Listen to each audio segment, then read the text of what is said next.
Hello everyone, my name is Gaurav Kumar and I had recently completed my MTech from IIT Delhi. So today we are discussing about the most important questions of electrical machine that may be useful for BARC examinations. Okay.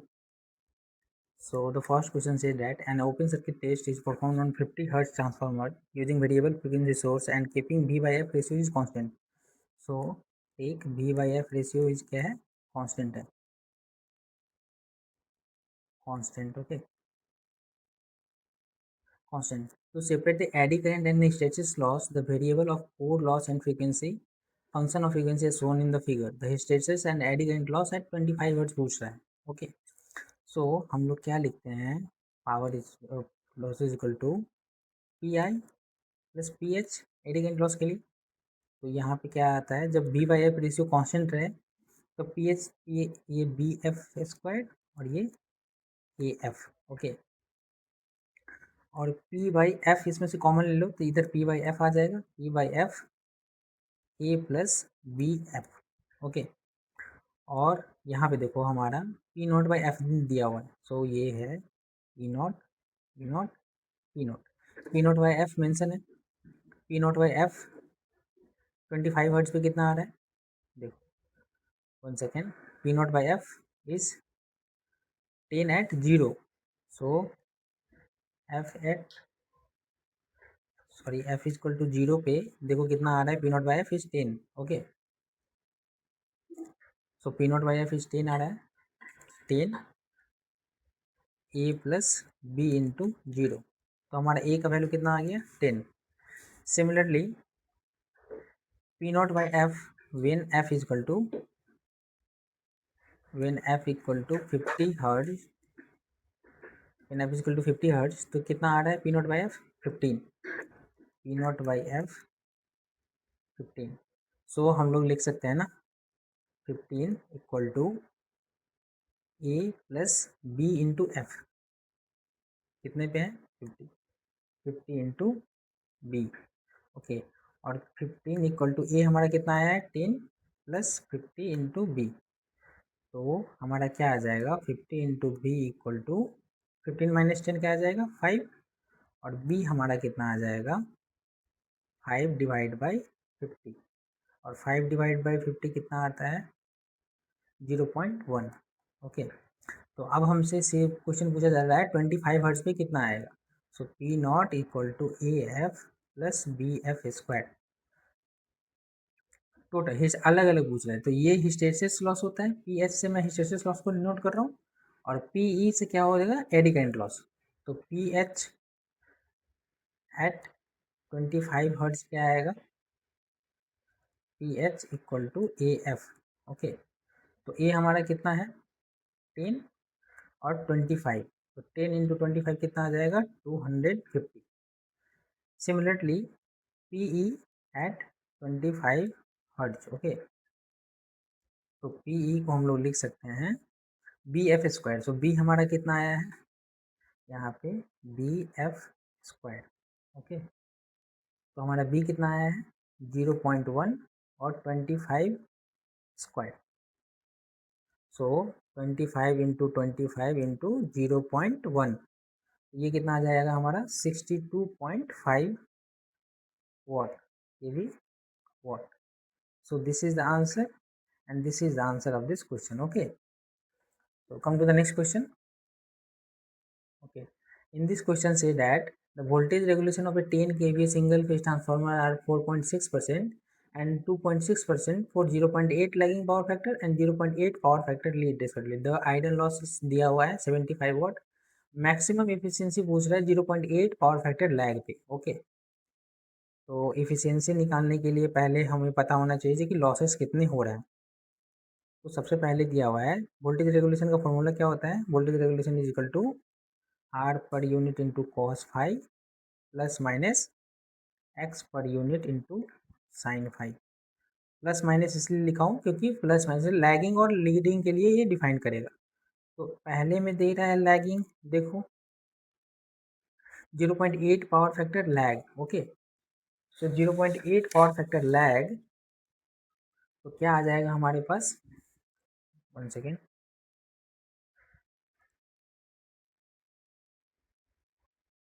0.8 power factor lagging है ना, तो 4.6% बता रहा है, तो 4.6 are per unit कितना है, R per unit into cos phi, cos phi कितना है 0.8, तो 0.8 प्लस लैगिंग के लिए प्लस होता है 0.6 into x per unit. Okay, तो ये हमारा एक इक्वेशन आ गया। ओके, एंड फिर लीडिंग के लिए हमारे पास गिवन है, कितना कितना गिवन है, -2.6% फॉर 0.8 पावर फैक्टर लीड, तो -2.6 equal to 0.8 R minus 0.6 X per unit, R per unit. Okay, ये दूसरा इक्वेशन हो गया। जब आप इसे सॉल्व करोगे by solving 1 and 2, we get, क्या मिलेगा हम लोग को, आर, आर पर यूनिट कितना हमारे मिल जाएंगे 1.25। Okay, and x per unit हमें कितना मिलेगा 6% एंड दिस इज 1.25%, उसे हम लिख सकते हैं। और अब हमें क्या फाउंड आउट करना है, copper loss at full load, तो copper loss at full load के लिए क्या फॉर्मूला होता है, ये हमारा हम लोग लिख सकते हैं R percent equal to P C U F L divide by S into 100, तो P C U F L क्या आ जाएगा हमारे पास, आर परसेंट कितना दिया हुआ है 1.25 डिवाइड बाई 100, और एस कितना है 10 के वी, सो 10 के वी। तो इसको आप जब सॉल्व करोगे तो कितना आएगा 125 वाट। ओके, सो 125 वाट आ गया। और ये क्या पूछ रहा है किस पे, at maximum efficiency. Okay, maximum efficiency, maximum efficiency का क्या होता है P I equal to X square P C U F L, ये कॉन्सेप्ट है। ठीक है, तो हमें पी आई पता है कितना है, पी आई 75, देखो आयरन लॉस गिवन है 75 वाट। ओके, 75 एक्स स्क्वायर इंटू 125, तो x का वैल्यू यहाँ से कितना आ जाएगा 0.775। ओके, तो मैक्सिमम एफिशिएंसी का फॉर्मूला क्या हो जाएगा, x into S rated into cos five divide by x into S rated into cos phi plus 2 pi। Okay, तो जब हम इसमें पुट करेंगे 10 इंटू 0.8, यहाँ पे 10 के वी है, एक्स हम लोगों ने लिया है 0.8, सॉरी 0.8 हम लोगों ने पावर फैक्टर लिया है, और उसके बाद हमारा एक्स कितना है 0.775। ओके, तो यहाँ पे वैसे ही कर देना है 0.775 एस रेटेड 10 और cos five 0.8 plus 2 P I कितना दिया हुआ था 75, तो यहाँ पे हम सब ले रहे हैं किलो के वी ए में, तो 75 डिवाइड बाई 1000 हो जाएगा। ओके, जब आप इसे सॉल्व करोगे इंटू 100%। ओके, तो ये कितना आ जाएगा हमारे पास 97.64%। ओके, तो this is the answer of this question, which option is correct, तो option B is the correct answer of this question. Okay, तो come to the next question. In this question, it says that 11 kilovolt 3.3 for 0.4 star star delta connection is there. Three winding transformer has magnetizing current 3 ampere, means magnetizing current कितना दिया हुआ है यहाँ पे, magnetising current को हम I am से करते हैं, आई एम कितना दिया हुआ है -J3। Okay, at rated voltage the secondary supplies a balanced load of 200 kVA at 0.8 power factor lag and tertiary supplies इतना, and the primary operator's power factor of 0.9 lagging the magnitude of primary phase current। तो I1 हमसे पूछा जा रहा है। Okay, तो हम लोग लिख सकते हैं सेकेंडरी करंट का, सेकेंडरी करंट क्या आ जाएगा हमारे पास, पहले KVA, 1 second, 200 KVA, KVA by √3 into 3300, जब आप लोग फार्मूला लगाओगे ना K V A equal to √3 into B L I L, तो आई एल क्या आ जाएगा K V A by √3 into B L. Okay, और जब आप इसे सॉल्व करोगे तो कितना आ जाएगा, लेकिन उससे सॉल्व करने से पहले हम इसको क्या करते हैं I2 डैश मतलब प्राइमरी साइड इसको डिफ्लेक्ट कर देते हैं। तो प्राइमरी साइड डिफ्लेक्ट करने पर क्या हो जाएगा, कौन से मैं बताता हूँ, √3 इंटू 3300। देखो ये 3300 है ना सेकेंडरी में, तो मैंने इसलिए सेकेंडरी में 3300 लिखा है। और जब इसको प्राइमरी साइड भेजा जाएगा तो क्या हो जाएगा N2/N1। तो N2 कितना है यहाँ पे 3300, देखो यहाँ पे N2 3300 एंड 11,000। ओके, सो 11,000, तो ये हमारा कितना मिल जाएगा 10.5 एम्पियर।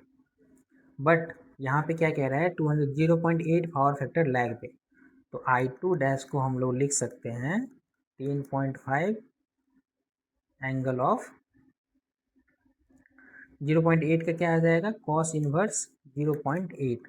जब आप इसे सॉल्व करोगे तो ये इसका क्या आ जाएगा real part and imaginary part 8.4 minus J 6.3 ampere. Okay, अब हमें I2 डैश मिल गया, अब I3 डैश निकालते हैं। I3 डैश सिमिलरली हमें क्या करना है 120,000, देखो यहाँ पे कितना दिया हुआ है 120 किलोवाट एट 0.945 लीडिंग, सॉरी, तो ये आ जाएगा। और ये किससे कनेक्टेड है डेल्टा से कनेक्टेड है, तो √3 के अलावा क्या आ जाएगा यहाँ पे 3 आ जाएगा। ओके, इंटू 400 400 जो 0.4, सॉरी 0.4 को जब यहाँ चेंज करेंगे तो ये 400 आ जाएगा। ओके, इंटू 0.945, और जब आप इसे प्राइमरी में शिफ्ट करोगे तो कितना आ जाएगा 11। ओके, N3/N1, तो N3 कितना है 400, यहाँ पे √3 आ जाएगा 11,000। ओके, तो I2 डैश हमारा यहाँ से कितना आ जाएगा 6.67 एम्पियर एट 0.945 लीडिंग। तो I3 डैश को हम लोग लिख सकते हैं वैसे ही जैसे 6.67 एंगल ऑफ कॉस इनवर्स 0.945। तो इसको कैसे लिखा जा सकता है I3 डैश को फेजर फॉर्म में 6.3 प्लस जे 2.1 एम्पियर। तो प्राइमरी हमारा करंट क्या आ जाएगा I1 इक्वल टू आ जाएगा I5 plus I2 dash plus I3 dash. Okay, तो I5 हमारा कितना है, तो जब आप इसे सबको ऐड करोगे 6.3 8.4 यहाँ पे माइनस जे सबको ऐड करोगे, इसको ऐड करना है -J3 plus 8.4 -J6.3 plus 6.3 plus J2.1। Okay, तो जब आप इसे सॉल्व करोगे तो कितना आ जाएगा 14.7 minus J7.12 is the answer of this question. Okay, so come to the next question. In this question, he said that a full load speed of 8 pole 50 hertz slipping in the motor is 730 rpm. The rotor resistance is this 0.2 ohm, and the find the external resistance that must be added to a lower the speed of to 620 rpm. External resistance हम लोग को find out करने के लिए बोला गया है। Assume that the torque is same in two cases. तो टॉर्क सेम है तो हम लोग क्या कर सकते हैं, सबसे पहले लिखते हैं इसमें क्या क्या गिवन है। तो पोल 8 गिवन है, फ्रीक्वेंसी हमें कितना दिया हुआ है 50 हर्ट्ज, एंड N1 हमारा कितना दिया हुआ है 730 rpm। ओके, तो हम यहाँ पे NS निकाल सकते हैं 120 F/P, ये सबको पता होगा, आप लोग को सबको पता होगा। 120 इंटू 50 डिवाइडेड पोल कितना है 8, तो ये कितना आ जाएगा 750 rpm। तो हम स्लिप निकाल सकते हैं, स्लिप का फॉर्मूला क्या होता है NS minus NR divide by NS। Okay, तो NS क्या है 750 माइनस NR कितना है 730 डिवाइड बाई 750, तो ये हमारा कितना आ रहा है 0.0267। सिमिलरली जब हम S2 निकाले तो NS minus NR divide by NS। Okay, तो आप यहाँ पे 2 भी लिख सकते हो, इसको 2 भी लिख सकते हो, 2 1 ये 1 ये 1, तो NS1 और NS2 सेम है, ठीक है, दोनों में वही रहेंगे 750। NR2 देखो कितना दिया हुआ है, 620 RPM NR2 है और 730 RPM NR1 है, ये NR1 और ये NR2। तो मैं क्यों निकाल रहा हूँ आपको थोड़ी देर में पता चल जाएगा कि मैं क्यों निकाल रहा हूँ। 1 सेकेंड, ये 620 आ जाएगा और ये 750, तो इसका वैल्यू कितना आ जाएगा 0.173। और फॉर द सेम टॉर्क क्या होता है, क्वेश्चन में गिवन है ना, according to the question, for same torque क्या होता है, S1 by S2 equal to R1 by R2। तो S1 हमारा कितना है, S1 कितना हमारा है 0.0267 और S2 कितना आया है 0.173 और R1 हमारे पास कितना था, R1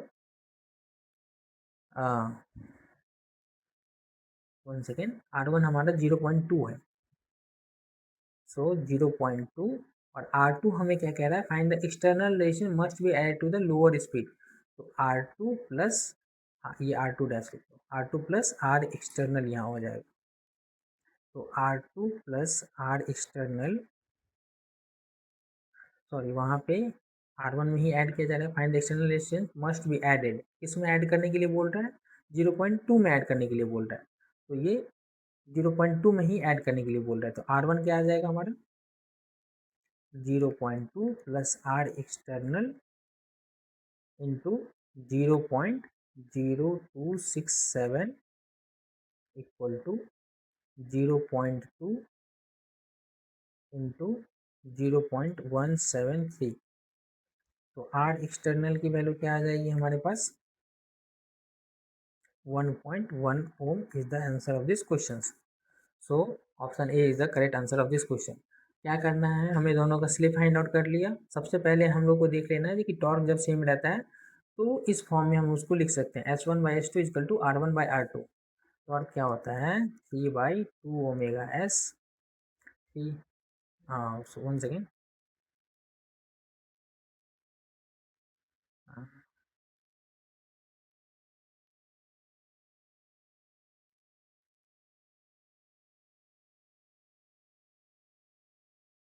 three into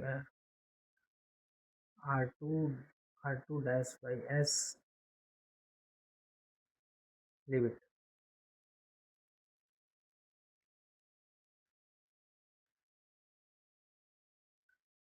So come to the next question. Okay, in this question say that a single phase squirrel cage induction motor is designed with two winding in the stator with a displacement of 90-degree electrical. The current fed to the winding should have displacement of what? So if the बोला गया है two phase winding must be physically displace bye 90 degree electrical, तो हम लोग को mind में सबसे पहले ये आना चाहिए the two phase current allowed to flow through the above two winding must be time place by 90 degree electrical ही होगा। ओके, फेज डिस्प्लेसमेंट उसका 90 डिग्री इलेक्ट्रिकल ही होगा। So D option is the correct answer of this question. Okay, in the squirrel cage induction motor if the displacement of 90 degree electrical then the current fed winding should have displacement of 90 degree electrical ही होगा। Okay, so come to the next question. Okay, in this question say that if the supply voltage of three phase induction motor increase by 2 times then torque is what? तो torque को हम क्या लिखते हैं formula में, torque equal to 3/2 omega S R2 dash by S by R1 plus R2 dash by S का whole square plus X1 plus X2 dash का whole square. तो देखो यहाँ पे torque divide by V square, sorry यहाँ पे V square होगा, V square by R1 plus R2 dash by S. तो क्या हो रहा है, बोल रहा है increase 2 times the supply voltage, increase 2 times, तो सप्लाई वोल्टेज अगर इंक्रीज 2 टाइम्स होगा तो 2 भी स्क्वायर तो टॉर्क क्या आ जाएगा हमारा, इस फॉर्मूले से हम क्या फाइंड आउट कर सकते हैं, जब भी अगर डबल कर दिया जाए तो टॉर्क क्या होगा, 4 टाइम्स हो जाएगा, 4 times of B square. Okay, तो क्या हम क्या लिख सकते हैं, इंक्रीज हो रहा है, डिक्रीज नहीं हो रहा है, ये इंक्रीज हो रहा है, तो increase 4 times. Okay, so this is the answer of this questions. Okay, I hope guys this video is helpful for you. So if this video is helpful for you, so please like and subscribe this channels. Have a good day. Thank you.